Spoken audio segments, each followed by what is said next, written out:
What's up, y'all? It's Hannah. 3 reasons why it's so hard to stay on bipolar medications. Number 1, side effects. I know we hear this all the time, but the weight gain, the loss of energy, the lack of motivation, these are really serious side effects that I definitely have experience with. If I could explain it, in my experience living with bipolar 2 disorder and taking bipolar medications, it felt like I was just existing in this world instead of really living. I felt completely empty and numb. It was like my life was sucked out of me. My personality was completely gone.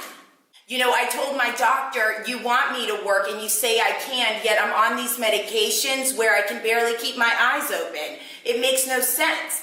On the other side, I'm gaining a ton of weight, so now I have 2 problems. I'm depressed and overweight.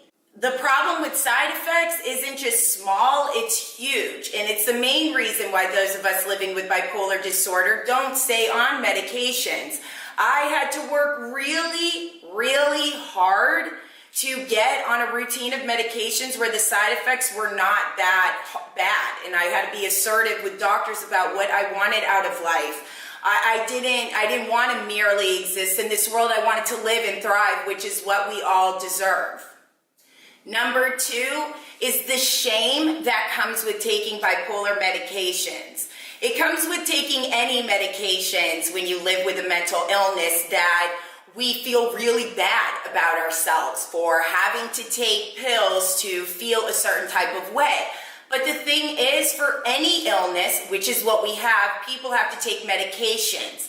And if you can find a treatment plan that allows you to thrive in life, to live a good life, there is absolutely no shame in that. You should not feel bad about doing what you have to do in order to live a good life as an individual living with bipolar disorder.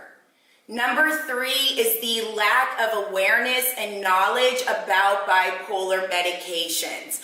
A really huge thing is when I reveal that I take medications for bipolar disorder, I have a lot of people come in and say, you don't need to do that, you need to do this, you need to diet, you need to change your mindset. And so it makes me question taking bipolar medications. Everybody is different, I get it. Everybody has a different treatment that works for them. However, in my life, medication has proven to work the best. And again, I've worked really hard to get on the routine. I still have to make adjustments to it all the time, and I still go through those extremes, but I'm not consumed by my illness anymore. Finding a treatment plan that works and bipolar medications is so important to our life. That's why conversations like this are essential. So I want to hear your thoughts and your comments below, because this is absolutely something that we have to change when it comes to the side effects, when it comes to the shame, when it comes to the lack of awareness. I have talked about medication and treatment a lot, so please subscribe to my YouTube channel and check out those videos. I can't wait to see what you have to say, and I will see you next week. Bye.